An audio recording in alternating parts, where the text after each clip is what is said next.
There we go.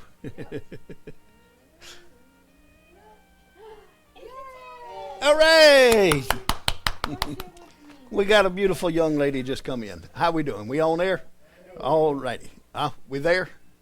Okay. Want to welcome everybody tonight to Right Connection Church for our Wednesday night session.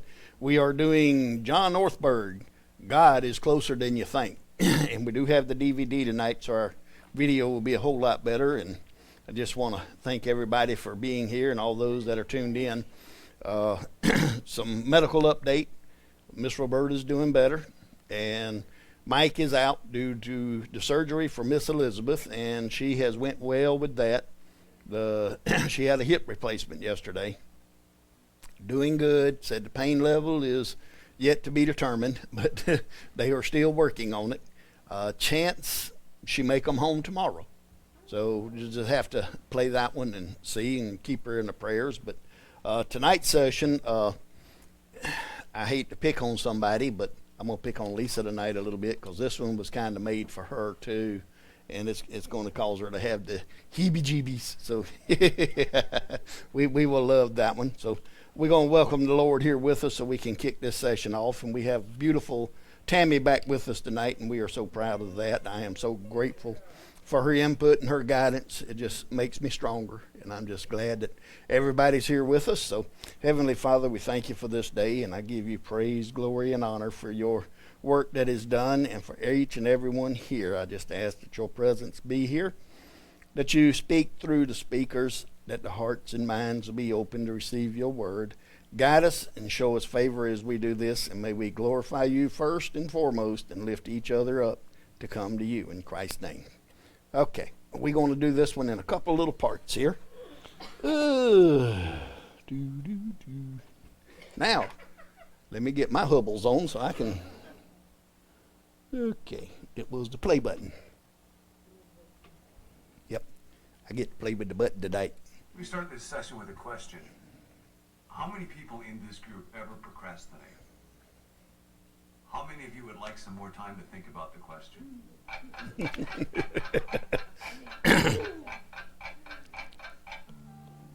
The reality is all of us wrestle with this one. Sometimes it's procrastinating about getting household chores done or paying the bills or doing something at work. But what I want to suggest is the most important area where we put off until tomorrow what can happen right now is living closely with God. And it is possible for human beings to get used to not living with a sense of God's closeness, of God's presence, and God's love. And what we're going to focus on in this session is the reality that if you're ever going to live with God, it must be in this day, in this moment, because this is the day that God has made. This is his day. Isn't that so true that this is the day that God has made, and we get to share in it together? You know, our first session that we did together was really the great picture of God's arm stretching out to each and every one of us. And it's up to us to make the action to touch him and make the connection with him. He's doing everything he can to reach down to us. And then in our second session was really explained it the best with Where's Waldo? Because of all the confusion and everything that gets around, all the stuff that clutters, the first page in Waldo is his big picture. And then as you go through, more and more clutter, more and more confusion, more and more chaos is all around Waldo. And it makes it hard to focus. Where's Waldo? And that's where God is at. In our society and our world today, all the confusion and chaos that's going around us. So it makes it a little difficult to see him, and we have to clear that out. And this session tonight, partnering with God today, the greatest moments of your life is now. Not because it's a pleasant or happy or easy, but because this moment is where God is. If you are going to be with God at all, you must be with him now in this moment. And that was the words by our speaker tonight, John Orthberg, which is great. Now here's some questions we're going to think about before we get into the video. How highly do you tend to value the present moment? Do you value it more or less than the past or future? How would you respond if someone said to you, this right now is the greatest moment of your life? Why? Because I'm alive. I can't go back and change anything, and I'm not guaranteed tomorrow. I'm not guaranteed the next 60 seconds. This is the greatest moment of my life. I get to share it with y'all. How about that? Anybody think different? You got something? Do you think this is the greatest moment in your life? I do. People talk about wanting to go back to the good old days. People, this is the good old days. Because we can't do nothing. I would love to go back to a time when things were simpler, when people cared more. I would like to have that. But right now we are in the good old days. Because if you think about it, how many folks would like to go back to the situation where you didn't have electricity or running water, didn't have really heat or air conditioning? It was done by a fire in the center of the room. Hopefully it wasn't in the house. If you wanted to heat water, you had to chop the wood, put it in the stove, build the fire, and wait for it to get hot.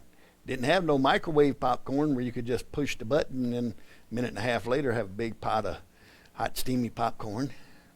Yeah. Let me think we're in the good old days right now. Think about what we have. Sometimes we put off living with a sense of God's presence today and say, we'll start doing it tomorrow. In what ways does it matter whether we begin living in God's presence today or tomorrow? You're not guaranteed tomorrow. Wouldn't it be a shame to miss his relationship today because we was waiting on it for tomorrow? We have all heard and recited the phrase from the Lord's Prayer, thy will be done. What have you thought that phrase mean? What does that phrase have to do with you in your life? Thy will be done. That's 4 little quick words that has so much great potential and meaning. His will to be done in our life. But in order for that, don't we have to change our will a little bit to coincide with his? Wouldn't it be great if his will was done at all the times? How many people would you see trying to run over you in the movie line or push you out the way, or robberies or murders and stuff? That would drastically cut them down, wouldn't it? It ain't his will being done. People call for it, but they just don't understand it and don't get there. Thy will be done. Now, this one I said I was picking on Lisa a little bit, but this one's going to make her croak. Y'all watch her. I love her. No pun intended.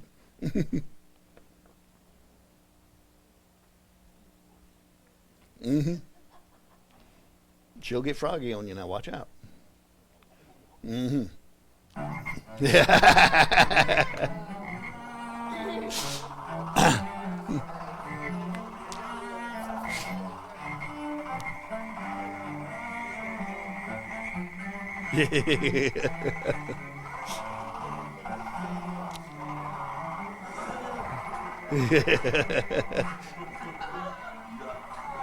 Yuck. I invite you all to take a seat. Any place where you think is safe. Yeah. Well, we're going to talk about what might be the most dangerous word in She don't like them either. And but I want to start by remembering this story out of the Old Testament, out of the book of Exodus. You might remember when Israel was enslaved in Egypt and they wanted to get free, and God sends 10 plagues to the Egyptians and to Pharaoh. Anybody remember what any of the plagues were? Locusts, frogs. Yeah, locusts. Anything else? Look around the room. Think oh, very good. Yeah. Now, there's a really interesting little story. A guy named Ken Davis writes about this. If you remember, the frog thing is just miserable. There's frogs everywhere. There's frogs like in the royal kitchen and in the royal bedroom. And, I see the faces. That's lovely. Pharaoh can't back a chariot out without, crunching over some frogs. Yeah. And Moses finally says to him, all right, I'll pray, and God will get the frogs away. This is all part of it. Now you got to let God's people go. But Moses says, I'll give to you the honor of setting the time. When do you want me to pray and have the frogs be taken away? And Pharaoh's response is, tomorrow. Who knows what Pharaoh's thinking? Maybe he's thinking, perhaps the frogs will go away by themselves. Maybe he's thinking, I might not have to rely on this God of Israel and then lose my labor force. Maybe something else will come along. He's discovered he can put up with frogs. It's not great, not a wonderful way to live, but he can tolerate spending another night with the frogs. And Ken writes about how it's not just Pharaoh who does this. Somebody holds on to a grudge, and the grudge is killing them, and they know that it is, and they're becoming bitter and unhappy inside, but they will not let go of the grudge. Somebody's trapped in an addiction, and they know if they're ever going to get free, they got to come into the light, they got to pray, they got to acknowledge it to somebody else, but they just stay trapped in it. I know of a guy, enormous financial problems, and he went to a financial seminar. I thought there was really good information there. He had a huge credit card debt. So he ended up getting $600 worth of tapes and materials from this seminar and charged them on his credit card. The Greeks actually had a word for this. They called it akrasia, motivated irrationality. We find out we can put up with the frogs. Not a great way to live, but I can tolerate another night with the frogs. And where this most affects us is when it comes to God. Because what's at the core of all that is I learned that I can live without having God being fully experienced in my life. One of the greatest illusions in our lives is people think, someday, I'll get really serious about my life with God. Someday my life will start. People go to school, they think when I get done with school, then my life will start. People get a job, they think someday when I retire, then my life will start. People are single, they think someday when I get married, then my life will start. People get married, they think someday when we have kids, we get kids in the house, then our life will start. They get kids in the house, and then they think when we get kids out of the house, then my life will start. The psalmist says one time, this is the day the Lord has made. We shall rejoice and be glad when? In this day. He doesn't say what Pharaoh says. He doesn't say tomorrow. He doesn't say, put up with the frogs one more day. Okay? This is the day. And if we're going to rejoice and experience God's presence, it has to be in this day. And all it requires is a single prayer. And if you ever hear of a movie called The Princess Bride, my kids quote lines from that all the time. But one of the best lines from the movie describes the relationship between the Princess Buttercup and Farm Boy, whom she loves. A friend of mine named Gary Moon writes about this. And Farm Boy would always say the same things to her. She would kind of boss him around, and he would always say to her a single line. Anybody remember what it was? As you wish. As you wish, he would say to her, as you wish. And one day she asked him to get a pail of milk or something like that. And he says, as you wish. And she realizes in that moment that when he was saying, as you wish, he was really saying, I love you. Jesus really, in a sense, had one prayer his whole life long, and we see it especially in the Garden of Gethsemane when he's with the Father. And he says, I don't want to go through the crucifixion. I don't want to have to drink from this cup. Nevertheless, your will, not my will, be done as you wish.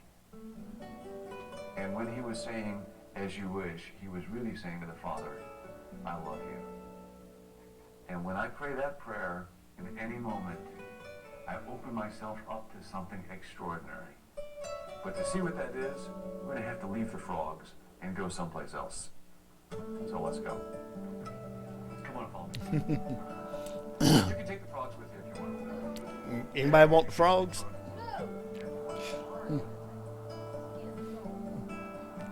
Yeah. You guys all want to just kind of gather right around here? Well, it's going to be away from the frogs. I was talking about that prayer, as you wish, that we can pray to God any time. And when we do, we kind of align ourselves with his presence and his power in our lives. There's a great line from an author named Anne Lamott. She says that the Gulf Stream can pass through a straw if the straw aligns itself with the Gulf Stream. And you and I are just very limited in what we can do. But if we align ourselves with the Spirit of God, we become vessels, conduits for God's power to flow through us, and that's where the power is. Kind of an illustration of that is just an ordinary flute, But we're in kind of a portico that's almost like a little wind tunnel. And if you're all real quiet, if this lines up right with the wind, it makes a little bit of a noise. Just if it lines up just right. And of course, if you get somebody who's really skilled with one of these, which I'm not, then their breath through this instrument makes wonderful, wonderful music. And the idea of the Spirit's presence in our lives is if I align with the Spirit of God in my life, then God will make kind of music that I can never do on my own. And that's what can happen in this moment, So I want to talk about how do you take an ordinary day and make each moment an opportunity to be aligned with God. Now, in the Bible, in the Old Testament, in the Hebrew way of thinking, anybody know when does the day actually start? Is it like when the sun comes up? Is it when Starbucks opens? Is it when your alarm clock goes off? It actually starts at night. That's right. If you think about the opening words of the Bible, sundown. and there was evening and there was morning the first day, or when Passover, you know when Passover starts? It's at sundown. And there actually is a spiritual reason behind that. A guy named Eugene Peterson says that it's a reminder to us that at night we go to sleep, but God doesn't. God's at work. And so my day really does begin when I go to sleep, and I can do it with God. So when I go to sleep at night, the last words that I want to say are, okay, God, thank you for this day, and give me the gift of sleep, and be with me all through the night. And the way that you go to sleep kind of determines the way you wake up the next day. That's one of the reasons why Paul says, don't let the sun go down on your anger. You want to resolve conflicts and be able to go to sleep. And then when I wake up first thing in the morning, you have to wake up anyhow. There are two kinds of people in the world. There are people who love to wake up in the morning, and then there's people who hate people who love to wake up in the morning. And but when you wake up, just find something that will help you to wake up with God. One of the things I'm doing these days is my first thought when I wake up, I try to be to just kind of look up at the ceiling and say, speak, Lord, your servant's listening. And then just spend a few moments and allow God to speak to me. Allow a train of thought to enter my mind that has that kind of fresh quality from God. So that my first thoughts aren't about everything I have to do and stuff that I'm worried about, which is where my thoughts will tend to go otherwise. And then I just start going through the day like that. When I'm driving, you can actually drive with Jesus. It might scare him a little bit to be in the car with him. So maybe I have to drive a little slower. But you just remember, he is right there with you, and so I can drive with him. When I go to work, for so many people, there's this disconnect between these ordinary moments, and they go to work, and they get busy, or they get frenzied, or they get rushed. But I have a few stones with words like joy or courage on them. And I have them out my desk where I can look at them, and they just remind me of who I want to be and that God is present. Mostly, being in the presence of God doesn't mean doing different things. It means doing the same things you always do, but doing them in a different way. Learning to do them with Him. And that really is something that I can cultivate. And when I fail, and I fail a lot when I try to do this, but when I do, here's the wonderful thing about it. I'll give you kind of a picture of it. Since we moved to California, my son has become an avid surfer. And any chance he gets, I take him surfing, and he is quite good at it. I go in the water sometimes, I'm really, really bad at it. And I'm looking for sharks most of the time. Every once in a while I get up on the board, but I never stay up for very long. And I always end up in the water pretty quick. But here's the wonderful thing. There's always another wave coming behind that one. God's just like a wave machine. And every moment He sends another wave. Every moment is a gift of grace from God to you. This moment right here. And when you forget, and when you fail, and when you mess up, and when you sin, instead of spending a lot of time beating yourself up for it, just say, Lord, please forgive me. And then this next moment is another opportunity. Every moment is another wave. Every moment is another act of grace from God. And I can align myself once more with the Spirit of God. And something's going to happen in and through you. Might look big, might look small, doesn't matter. Something's going to happen through you that's about way more than just you. Because the wind blows where it will. And we can line ourselves up with it.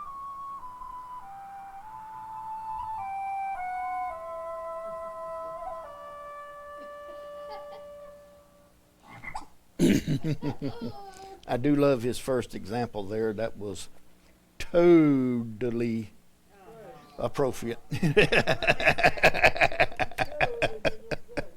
I thought you would like that. Mm-hmm.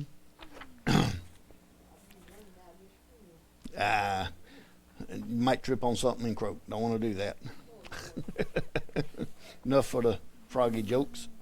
When Moses asked Pharaoh when he wanted the frogs to be gone, he replied, tomorrow. What surprises you about Pharaoh's response, and why do you think he's willing to put up with the frogs for another day? Ain't that a good one? All them frogs, and it's like something we cannot even fathom or picture. Just hundreds of millions of them everywhere. But he's willing to put up with them till tomorrow instead of saying now.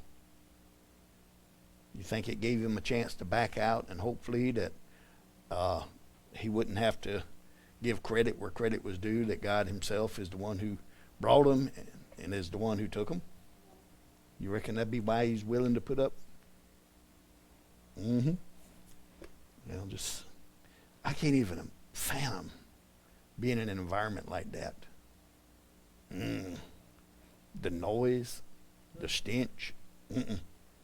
But he says, tomorrow. Kind of reminds you of the old story of the salesman that went up to the farmhouse, and he was talking to the farmer sitting there rocking in the chair, and had a big old hound dog laying there. And all of a sudden the dog would just bay and holler and lay his head back down. And about 6 or 7 times of doing that, the salesman finally asked, what's wrong with your dog? I said, oh, he's just laying on a big old nail that's poked up through the porch. Well, why don't you move him? He said, no, it hurts him, but it don't hurt him enough to get up and do anything about it. So we'll do it tomorrow. I love that, procrastination. Or do you need more time to think about it? In what ways do we behave like Pharaoh and put up with less than satisfying spiritual life when we could experience a rich, full life with God? Why do we procrastinate spiritually? Where's Waldo?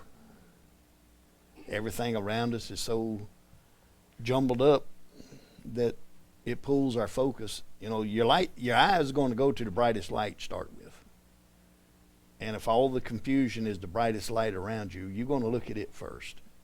And you're going to miss something over here. Unfortunately, the Spirit of the Lord is not a flashing billboard for you to look at. Everybody right here by the little vitamin shop, that billboard there is so intense, so bright. Can anybody tell me anything that it said on their way in tonight? Right there by 14 Carat, yeah. Can you tell me what the billboard was advertising? The brightness was there. It was flashy. It's got some message, but nobody paid attention to it. No. And why do we procrastinate?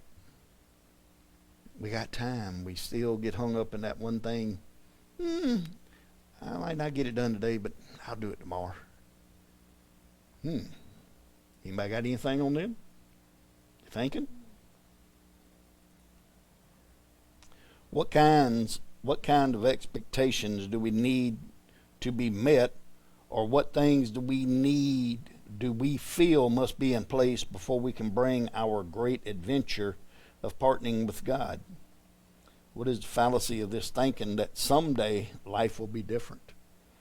What is it that we're trying to put in order? Is it that I don't need to be sinning as much before I go to him? What is it that we're trying to put in order? What expectations do we have to have? Or there's some that I've talked to that says, as soon as I get a sign, I'll believe in him. And I'm thinking that's just like being shivering cold and standing in front of a fireplace and saying, as soon as you give me some heat, I'll build a fire. So our expectations that we have, what are we waiting on? We expect him to do something. And I was in that boat where I asked him to do something for me, and I realized how stupid I was, because here I was asking somebody that I didn't believe in to do something for me. And I had to have a reality check. My first one come back insufficient funds. Uh-oh, I struck a nerve. Anybody thinking about that one? What kind of expectations do we think we need to be met before we can come to him? Anybody got expectations? You think you got to get better before you can see him? That's like the same thing of being sick with the flu and saying, well, as soon as I feel better, I'll go to the doctor. Useless, ain't it? Who's going to make you feel better? Who's going to give you the right stuff to fight the evil that's in you? Just like the flu. You go to the doctor. He'll give you the medications you need to the virus that you have. What does he give you? An antivirus to go in there to fight it, the antibiotics, to make you feel better. Reckon the same thing's true with God? Those are the expectations we have to have. My expectation is he forgive me, and I'll do better. He forgave me, and I'll still screw up, but I'll try to do better each time with him. I can't do it without him. And if you don't believe he's real, anybody that come in tonight and happen to see that big smiley face in the sky, anybody see the moon tonight? That big orange glow. Now just think about it. Put the little Kool-Aid smiley face right there and two eyeballs, and that's God looking down on his creation smiling. You got the fool's face. So simple just to have the connection with him. What is it about a heart attitude that says, as you wish, to God that is so powerful? What difference can these words, as you wish, make in our everyday, ordinary lives? That goes right there to thy will be done.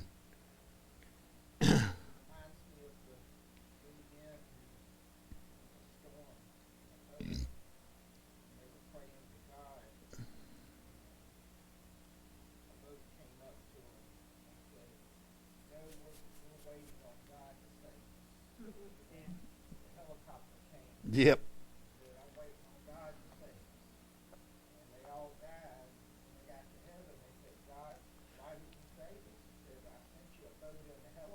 That's right.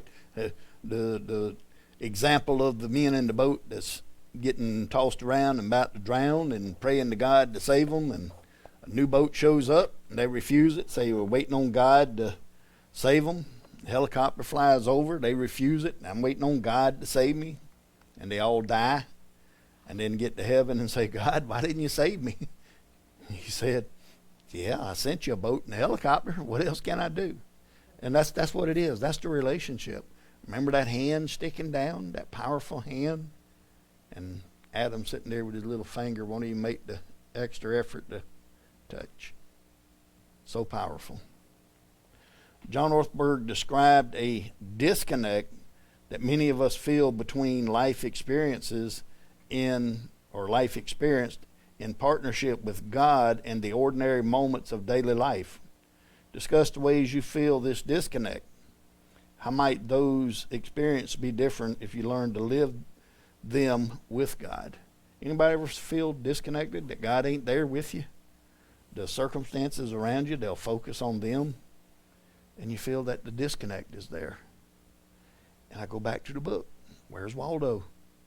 What have we put in the pages of that book that has caused so much confusion, chaos, and blinding us that we don't see where he's at? Did God put it there? No. Look at the chaos that we talked about Sunday with Joseph. Did God actually put the chaos there, or did he use the goodness out of the chaos? I think he used the goodness and made something work. If you put too much salt in the stew, what do you have to do? You make a bigger stew. And don't put no more salt in. Just make it bigger.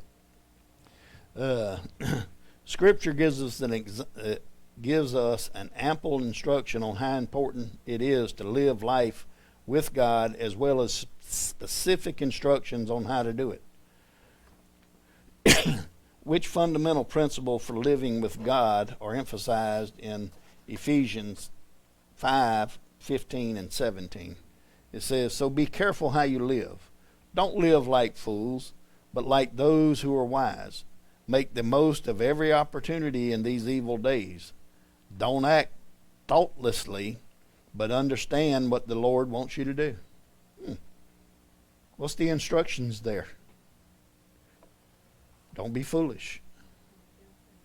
Be wise. And make every opportunity what the Lord wants you to do. Make the connection. Because he's closer than you think. Get Waldo out the way. Let Waldo be seen. Sometimes we are aware of the choices before us to align ourselves with God or to pursue our own way.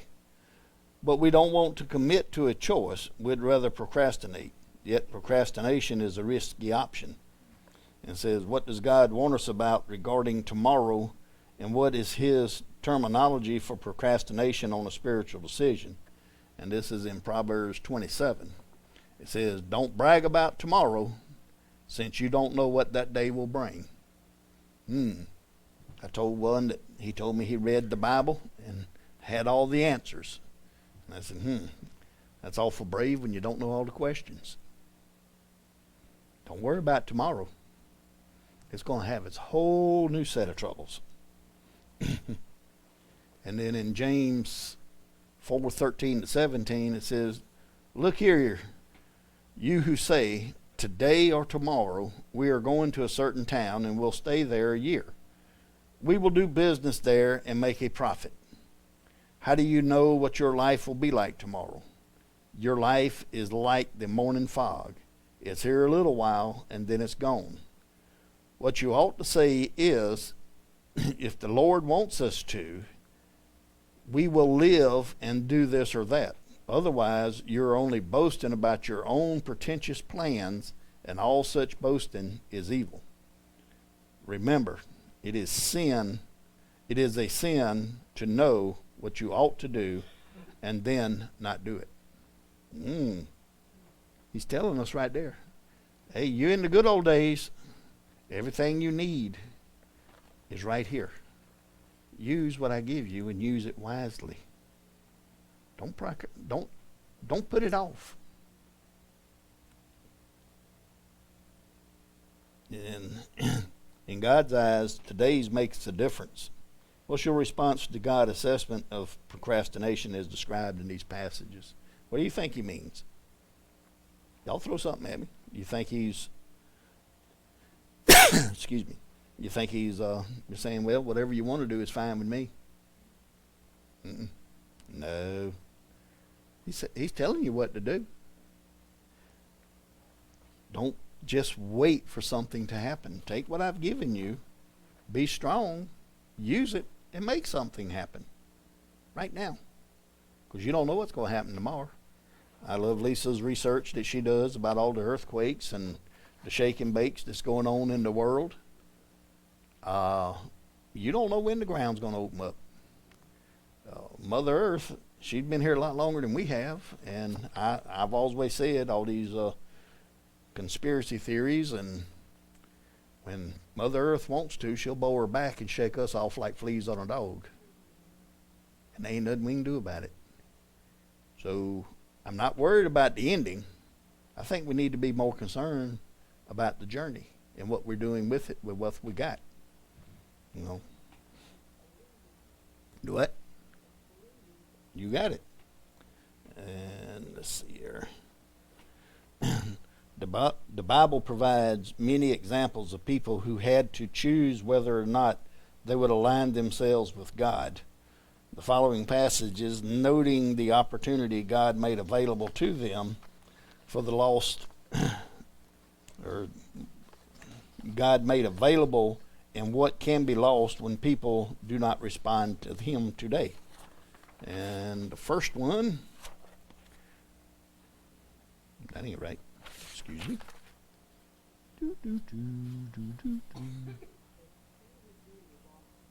Yes.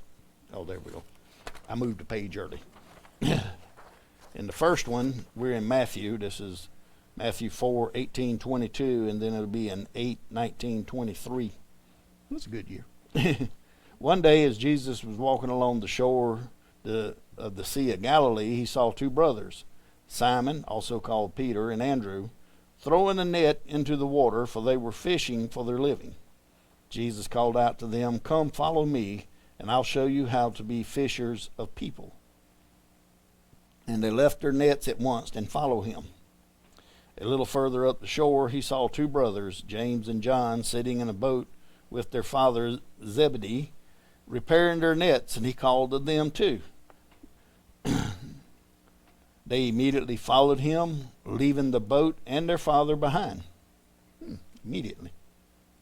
And then 8:19-23, this is still in Matthew.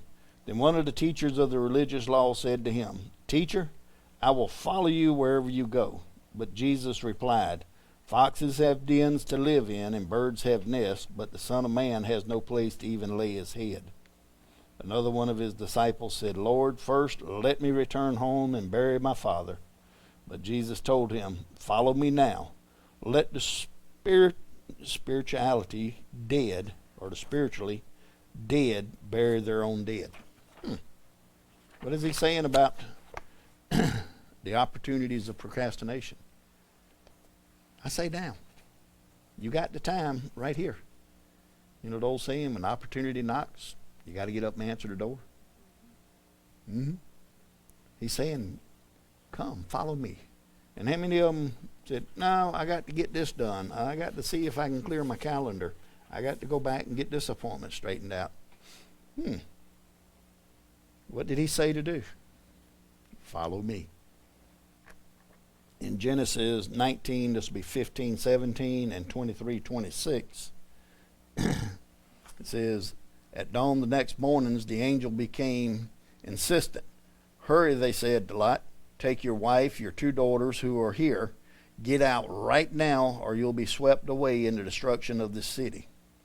When Lot still hesitated, the angel seized his hands and the hands of his wife and two daughters and rushed them to safety outside the city, for the Lord was merciful.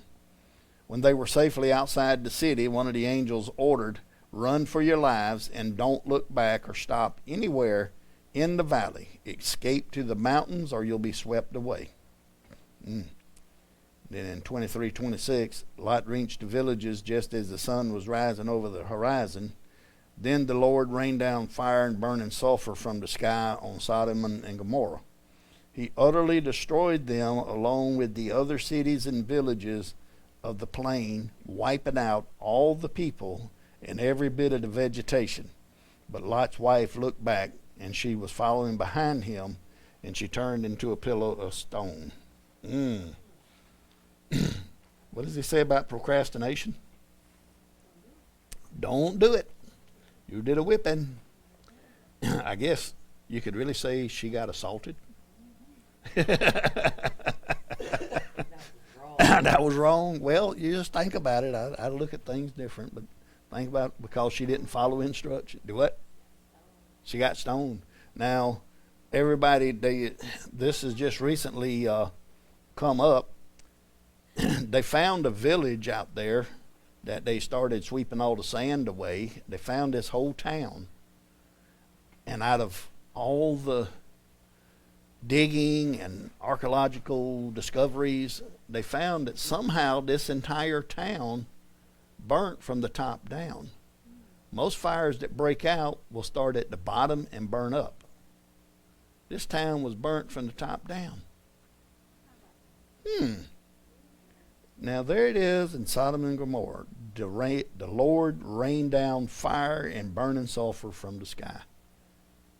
And it was another fact that the Bible's true.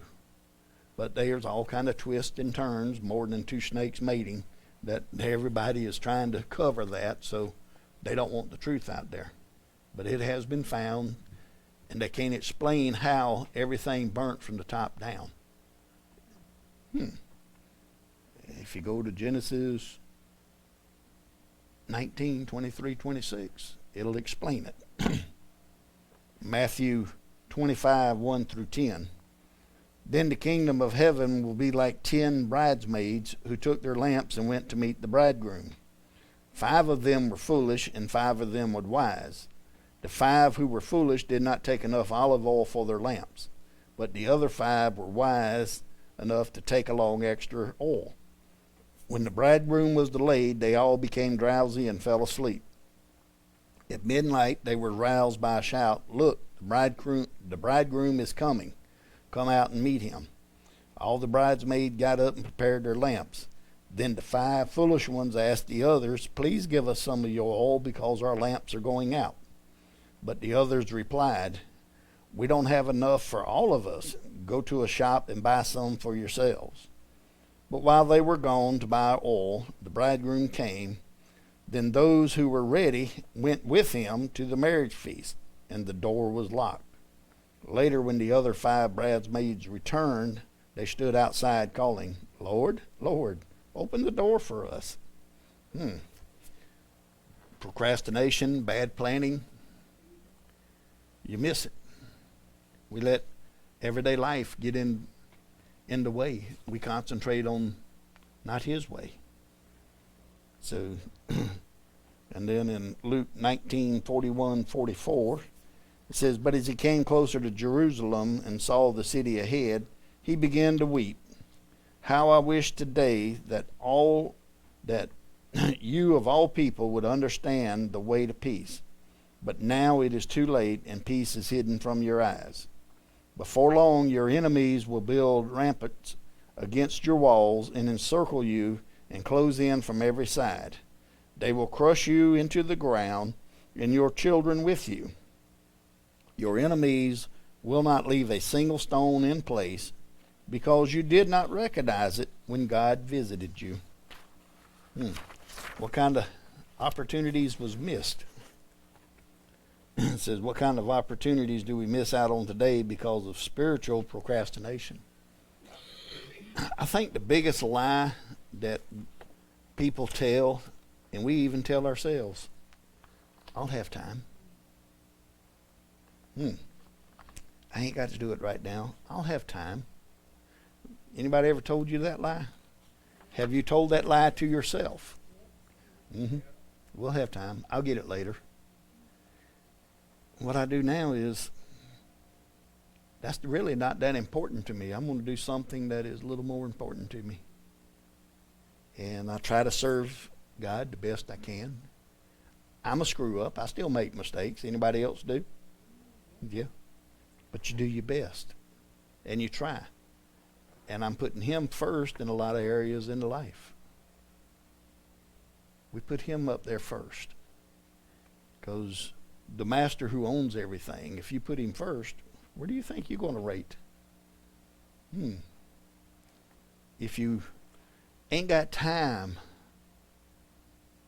I don't need to do it now, where do you think he's going to put you? He loves you. But if you don't have the oil in your lamp when the time comes, I don't want to be locked out of that door. I don't want to procrastinate on that. And it says, how do we know that God knows us how do we know that God knows us, is willing to be with us, and is involved in the details of our lives? Where's Waldo again? But how do you know he's here with us? You know the book has Waldo in it. Because it'd be useless to have a book Where's Waldo and Waldo's missing. Then it'd call What Happened to Waldo. Wouldn't sell very many copies. But in the Bible, Jesus and God is there. So Matthew 6, 7, and 8 is, when you pray, don't babble on as the Gentiles do. They think their prayers are answered merely by repeating their words again and again. Don't be like them, for your Father knows exactly what you need before you even ask him. In John 1, 47, 48, as they approached, Jesus said, "Now here is a genuine son of Israel, a man of complete integrity." How do you know about me? Nathanael asked. And then Acts 17:24-28. He is the God who made the world and everything in it. Since he is Lord of heaven and earth, he doesn't live in man-made temples, and human hands can't serve his needs, for he has no needs. He himself gives life and breath to everything, and he satisfies every need from one man. He created all the nations throughout the whole earth. He decided beforehand when they should rise and fall, and he determined their boundaries. His purpose for the nations to seek after God and perhaps feel their way towards him and find him, though he is not far from any one of us, for in him we live and move and exist. As some of your own poets have said, we are his offsprings. But all that said right there, how do we know that God knows us and willing to be with us and is involved in details of our life? Because his word is true, and he's right there with us. He's telling us how to pray. He knows what you need before you ask him. He just loves to hear. I know some of you parents, it probably, when the child comes to you and you know what they need, you know what they've done, you know they done right, you know they done wrong, but when they ask you for something, does it do your heart good to know that they're honest to you and they're giving you the credit and depending on you? It shows how well they love you because they're willing to come to you. Ain't that the way he's saying to do right here? That's what he wants to do. Jesus is our example of how to live all of life in the presence of God. The attitude of his heart before God was always, as you wish. And in what was Jesus' purpose in coming to earth? And this is in Hebrews 10:5-9. It says, that is why when Christ came to this world, he said to God, you did not want animal sacrifices or sin offerings, but you have given me a body to offer. You were not pleased with burnt offerings or other offerings for sin. Then I said, look, I have come to do your will, O God, as written about me in the scriptures. First, Christ said, you did not want animal sacrifices or sin offerings, or animal sacrifices or sin offerings or burnt offerings or other offerings for sin, nor were you pleased with them, though you are required by the law of Moses. Then he said, look, I have come to do your will. He cancels the first covenant in order to put a second one into effect. Ain't that something? What was his purpose of coming here? It was to cover our sins. It was to pay for our sin offerings, a debt that we could not pay. And then we're going to go in John 4:31-34 and 6:35-40. It says, meanwhile the disciples were urging Jesus, Rabbi, eat something. But Jesus replied, I have a kind of food you know nothing about. Did someone bring him food while we were gone? The disciples asked each other. Then Jesus explained, my nourishment comes from the doing the will of God who sent me, from finishing his work. Jesus, and this is in John 6:35-40, Jesus replied, I am the bread of life. Whoever comes to me will never be hungry again. Whoever believes in me will never be thirsty. But you haven't believed in me, even though you have seen me. However, those the Father has given me will come to me, and I will never reject them. For I have come down from heaven to do the will of God who sent me, not to do my own will.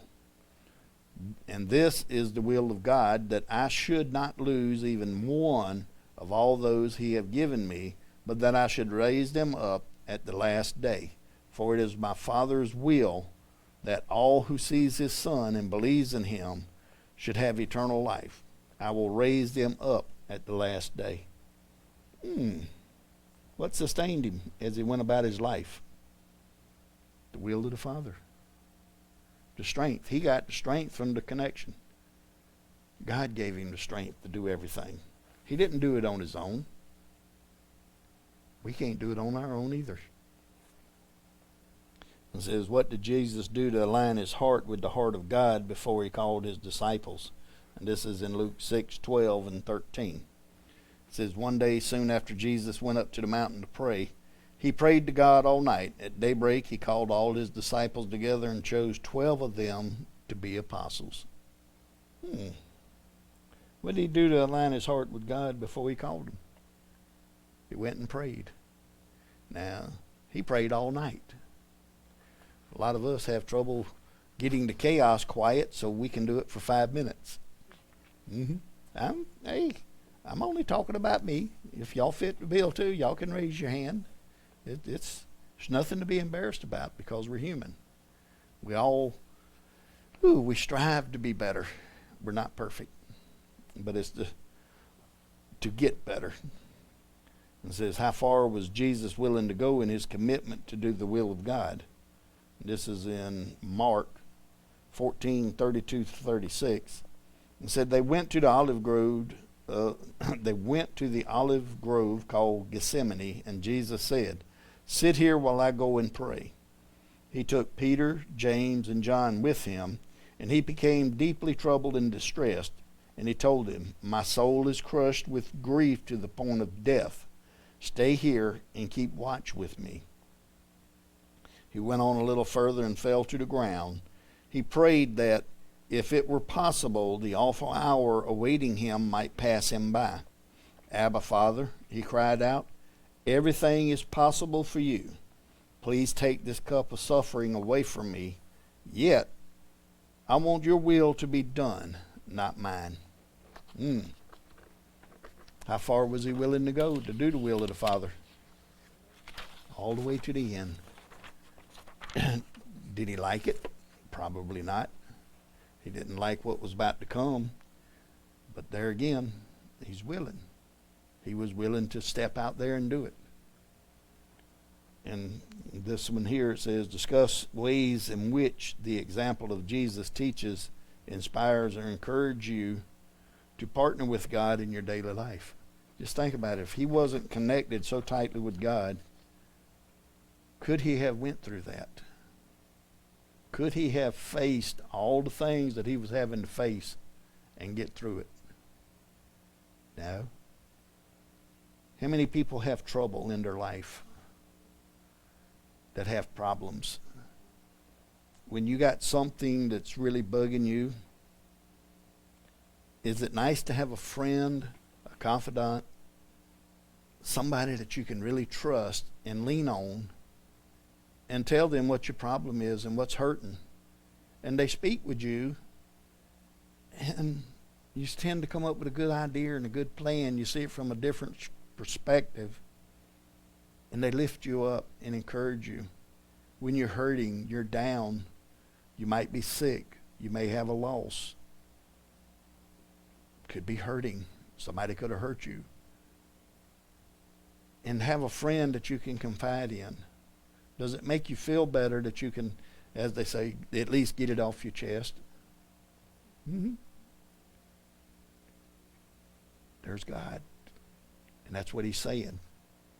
Bring it to me. That's the examples, the way he teaches, inspires us, encourages us to partner with God, to reach out, because his hand is stretching as far as he can. That hand is coming down, and all you got to do is reach up for it. When you just close your eyes and picture that, if you think about that one that Leonardo da Vinci painted, and just close your eyes and know that through all your problems in life, that big loving hand is sticking down. And all you got to do is reach up. Now once you grab onto it, I guarantee you all your problems are not going to disappear. All the pain, hurt, and suffering will still be here. But it's how it affects you and how you affect it will change drastically. And when it does hurt, it won't hurt as bad. Because just think what Jesus went through. If you think we're hurting, think what he went through for us. When we choose to say, thy will be done, rather than my will be done, we open our hearts to the presence of God. What do you think we'll receive from God when we choose to align ourselves with him? And this is in Ephesians 3:16, 19, and then it'll be 1 John 2:15, 17. It says, I pray that from his glorious, unlimited resources, he will empower you with inner strength through his Spirit. Then Christ will make his home in your hearts and trust in him. Christ will make his home in your hearts as you trust in him. Your roots will grow down into God's love and keep you strong. And may you have the power to understand, as all God's people should, how wide, how long, how high, how deep his love is. May you experience this love of Christ, though it is too great to understand fully. Then you will be made complete with all fullness of life and power that comes through God. My hand. Reach out. And then in 1 John 2:15, 17, it says, do not love this world nor the things it offers you. For when you love the world, you do not have the love of the Father in you. For the world offers only a craving for physical pleasure, a craving for everything we see, and pride in our achievements and possessions. These are not from the Father, but they are from this world. And this world is fading away, along with everything that people crave. But anyone who does what pleases God will live forever.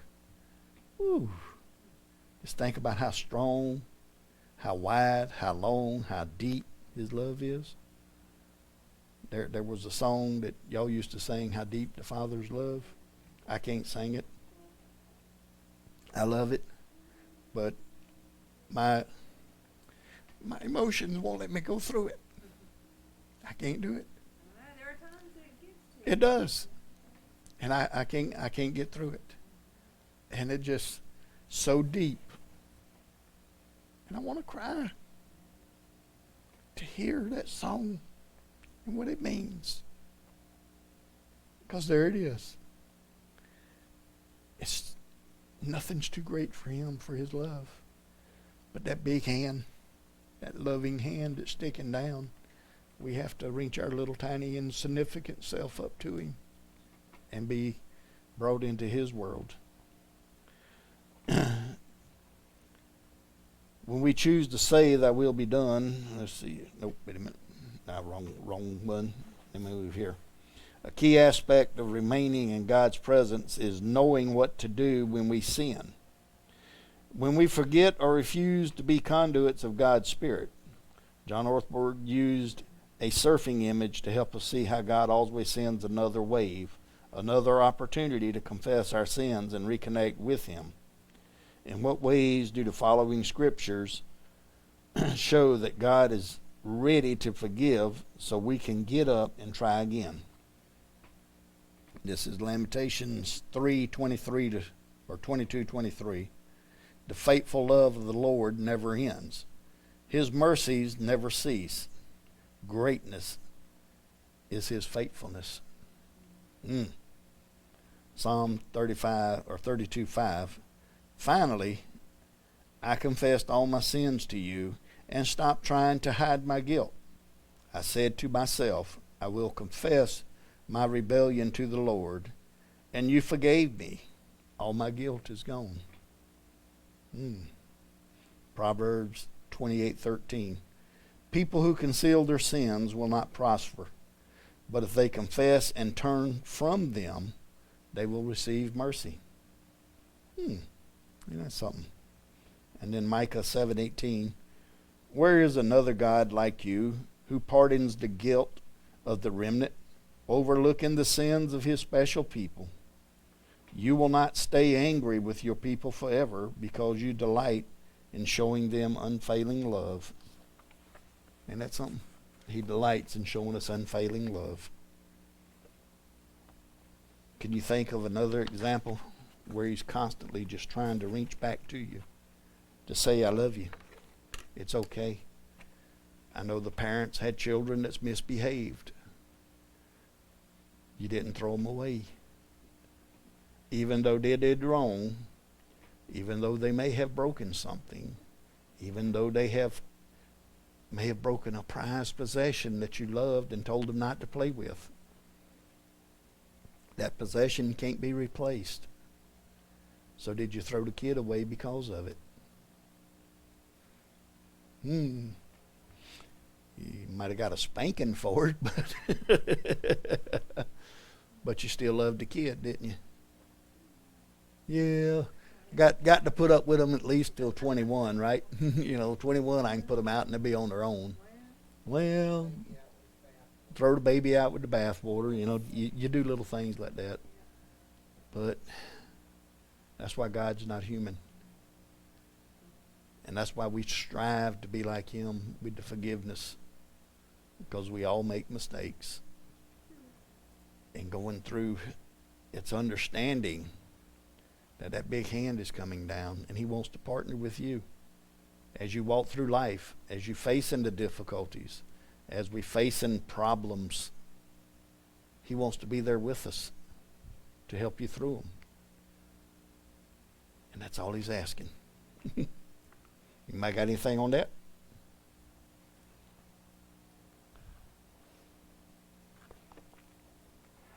For 2,000 years now, people who love God have prayed this prayer that Jesus taught his disciples. And it delights God every time they do so. So as you watch this, be aware of God's presence and the fact that God is listening. And think about how it brings joy to the heart of God when you pray these words from the depths of your soul.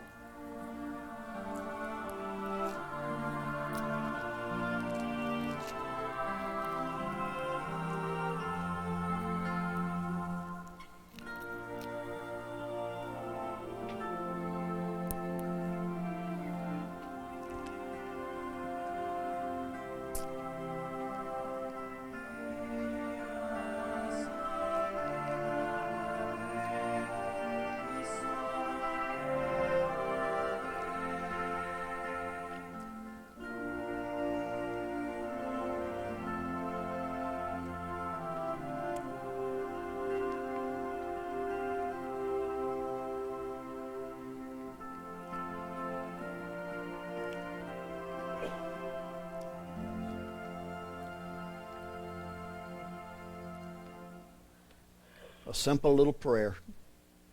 We've heard it so many times. But do we really put it into the good meaning? I have a pastor friend that introduced me to a tape that it's an old, it's on VHS. Yeah. So, but it was a mentor of his, Bjorn Osland, who did a study on that prayer. And that little simple prayer, we could take about 6 weeks to study it and breaking it down in depth. And that was the first time that the Bible come really real to me, that I understood that you break it down and understand it. You take the little bites and chew them up. You get the little words, what the meaning. But our Father who art in heaven, that right there is almost 2 weeks worth of talking, because he's there. Anybody got anything on this one? It's the connections that we got to make. First week, it was that hand coming down. Second week, where's Waldo? And today, it's he's here with us. It's our hand in his. He won't turn us loose. But as you walked your children around, how many times they snatched their hands away from you to go run after something that caught their eye, that flashing billboard? You was there to protect them. You had to run back after them. And what was the old saying? I'll snatch a knot in you. Mm-hmm. But we all done it. And that's the way we are. We have his hand with ours. He's got you. Heavenly Father, we just thank you for this time that we come together, that your word was spoken. Open our eyes, heart, and mind, that we know the connections that you have with us are far greater, and that we'll make the greater connection with you. Guide us, dear Lord, that we'll never turn loose of your hand, that your power be with each and every one of us. Lord, may we give you praise, glory, and honor for all in our life, and just ask that you guide us as we go through this week. May your words be spoken through us. May we glorify you and lift many more to your kingdom. Again, Father, we ask your blessings upon those that could not be with us, those that are sick and ailing, those that are recovering. We just ask your blessings upon them, their homes and families, and their physical bodies. May they return to you. Lord, protect us and guide us as we go through this week. And may we return Sunday to give you more praise, glory, and honor. We thank you in the precious name of your Son, Jesus Christ. Amen.